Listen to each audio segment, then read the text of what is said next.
1995 മുതൽ സമാധാനത്തിനായി നടന്നുവരുന്ന ദിവ്യബലി. ഉത്തര കൊറിയ, ദക്ഷിണ കൊറിയ രാജ്യങ്ങളുടെ സമാധാന ശ്രമങ്ങളുടെ ഭാഗമായി 1995 മുതൽ നടന്നുവരുന്ന അനുരഞ്ജനത്തിന് വേണ്ടിയുള്ള പരിശുദ്ധ കുർബാന സിയോൾ കത്തീഡ്രലിൽ നടന്നു.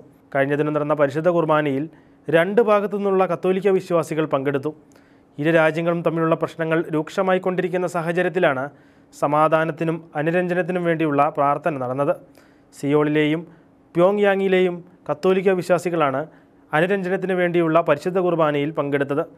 1995 കർദിനാൾ സ്റ്റീഫൻ കിം ആരംഭിച്ചതാണ് സമാധാനത്തിനും അനുരഞ്ജനത്തിനും വേണ്ടിയുള്ള പ്രത്യേക പരിശുദ്ധ കുർബാനയും പ്രാർത്ഥനകളും. കൊറിയൻ ഉപദ്വീപിലെ സമാധാനത്തിലേക്കുള്ള വഴിയിൽ സഭയുടെ പ്രാർത്ഥനാപൂർണമായ ശ്രദ്ധയുടെ അടയാളമാണ് ഈ പ്രത്യേക പ്രാർത്ഥനകൾ.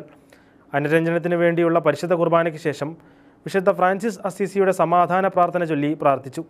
ദീർഘകാലം അമേരിക്കയിൽ ശുശ്രൂഷ ചെയ്തിരുന്ന അഗസ്റ്റിൻ സി പാർക്ക് എന്ന കൊറിയൻ വൈദികൻ 1995 ആഗസ്റ്റ് 15 നോർത്ത് കൊറിയയിലെ കത്തോലിക്കരെ സന്ദർശിച്ചപ്പോഴാണ് ഈ അനുരഞ്ജന പ്രാർത്ഥന ആരംഭിച്ചത്.